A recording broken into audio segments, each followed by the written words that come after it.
Your life as every trash devil fruit user rank. Level 1.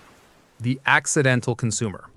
Today is the day your life changes forever, but not in the way you hoped. You were a low-level cabin boy on a scavenging mission. You were starving, tired, and rummaging through a locked chest on a rival pirate ship. You found it. A weird, swirly, beige fruit. Without a second thought, you took a massive bite.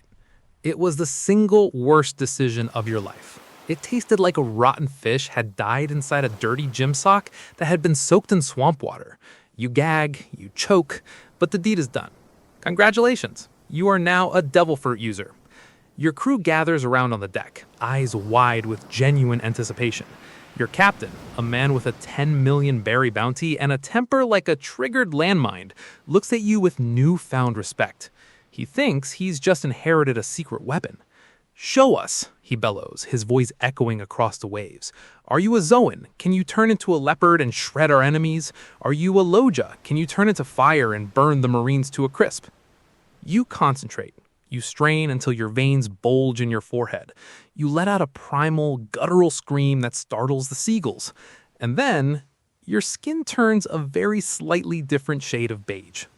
You have eaten the Nuru Nuru no Mi. Your special ability, you can make anything you touch exactly 22 degrees Celsius. Not hot, not cold, just fine.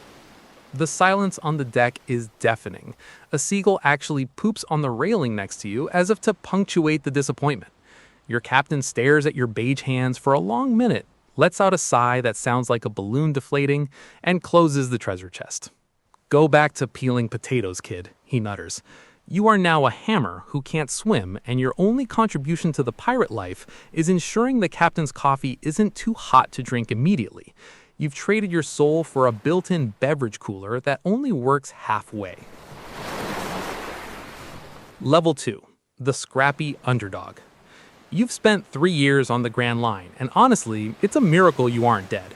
While your peers are developing gears or turning into elemental disasters, you've realized that having a useless fruit means you have to work 10 times harder than everyone else just to stay relevant. Because you can't rely on your fruit to blow things up, you've become a gym rat. You're stronger and faster than the average pirate because you have to be. But you still try to make the fruit work. You've developed your very first combat technique, lukewarm fever. The theory's simple. By grabbing an opponent's collar and concentrating with every fiber of your being for a solid 30 seconds, you can make their clothes feel slightly clammy. It's not enough to knock them out or even hurt them, but it's just annoying enough that they might lose focus for a split second. You find yourself in a bar fight in Lowtown. A bounty hunter with a massive axe slings at you. You dodge, barely, and manage to grab his forearm. You activate your power. "Ha!" you yell with delusional confidence. Feel the mild discomfort of a spring afternoon. The bounty hunter actually stops. He looks at his arm. "Wait, did you just make my sleeve room temperature? It was actually kind of chilly in here. Thanks, man. My joints were acting up."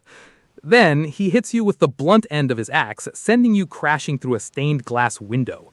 As you lie in the alleyway bleeding, you realize a hard truth.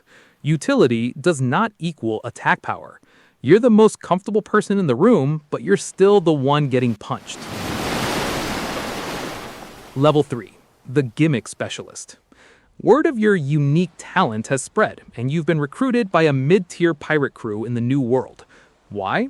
Because they've realized that a lukewarm user is the ultimate logistics officer. In the harsh climates of the New World, your trash fruit is suddenly a luxury. At this rank, you aren't even allowed on the front lines. Instead, you are the Chief Quality of Life Officer. You've become the ship's most valued non-combatant. The fridge is broken. You sit in the pantry for 6 hours a day, touching the meat barrels to keep them at a safe, non-spoiling temperature. The sniper is shivering. Before a big raid, you hold his jacket until it's perfectly lukewarm so his hands don't shake in the cold. The navigator has a fever. You touch her forehead and bring her body temperature down to exactly 22 degrees Celsius. It doesn't cure the virus, but she feels pretty okay while she plots the course. You've even started wearing a massive, oversized cape, not because you're a hero, but because it gives you more surface area to lukewarm. You have mastered the awakened passive, ambient comfort. Anyone standing within 3 feet of you feels statistically satisfied. One day, you encounter a marine captain with the Yuki Yuki no Mi, snow fruit. He creates a terrifying blizzard that threatens to freeze your ship's rudder. Your crew looks to you. You step forward, hands glowing a soft, dull beige. You manage to clear a tiny, 3-foot circle around you where the air is mildly pleasant. Your crew huddles around you like a human space heater with a very low battery. You aren't winning the war, but you're preventing frostbite on a very local level. You are the king of the huddle. Level 4. The strategic nuisance. Something incredible has happened. You've gained a bounty. It's only 500 berries. The Marines literally have posters of you that say, "Wanted," mostly for questioning, but it's yours. They think you're the crew's mascot, but you finally found a way to make your power dangerous through the power of science. You've realized that the entire world runs on thermal expansion. By rapidly lukewarming a very cold piece of metal or cooling down a very hot one, you can cause minor structural fatigue. You've joined the support division of a Yonkel's fleet as a specialized saboteur. Your finest hour comes when you sneak onto a marine galley. You don't use bombs, you don't use fire, you just sneak into the engine room and touch the main boilers. You force them to stay exactly 22 degrees Celsius. The ship's engineers are losing their minds. There's no explosion, no ice, no visible damage, but the boilers can't produce steam. The massive warship just drifts to a halt. The Marines are confused and frustrated. You've earned the nickname the Great Equalizer. You aren't strong, but you make everyone else as mediocre as you are. You've even developed a move called room temp reality. You touch the scorching sand of Alasba and make a small path that is slightly less hot. It doesn't help you win the fight, but it makes the enemy's feet feel slightly less irritated, which confuses their combat instinct. You win by being the most awkward person to fight in history.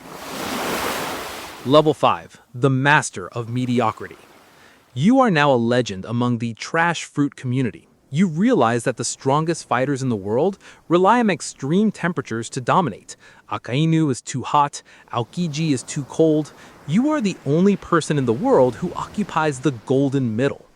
In a legendary clash at Marineford, you find yourself, by total accident, standing directly between the Magma Man and the Iceman. They both unleash their ultimate, island-changing attacks at the same time. The world holds its breath. You stand in the middle, sweating from pure terror, hands outstretched. Ultimate technique, thermal neutrality. For a brief, glorious 5 seconds, the incoming magma turns into warm, lukewarm mud, and the giant iceberg turns into a refreshing, slightly above room temperature puddle. You have created a zone of absolute, crushing boringness. The two admirals stop. They look at their hands, they look at you. For the first time in their legendary careers, they feel normal. Not like forces of nature, but like two guys who need a nap. They are so weirded out by the sensation of being room temperature that they both punch you in the face at the exact same time. You are sent into orbit, disappearing like a star in the sky. But as you fly through the clouds, you smile. You made the strongest men in the world feel just okay for a second. That is your legacy. You didn't defeat them, but you ruined their vibe. Level 6. The Devil Fruit Myth. Generations later, your story has moved from the history books into the realm of myth. You are remembered as the god of the middle ground. Parents tell their children stories when the soup is too hot. Legends say that somewhere in the hidden reaches of the Grand Line, there is a lukewarm island. On this island, the tea is never too hot, the beer is never too cold, and the air is always exactly 22 degrees Celsius. They say you found the One Piece, but you didn't use it to start a new era or become the king. You used it to ensure that your socks were always the perfect non-damp temperature when you put them on in the morning. The Emperor of Useless Fruits taught the world a lesson that resonates through the ages. In a sea filled with monsters, demons, and gods, sometimes the greatest power of all is just being consistently comfortable.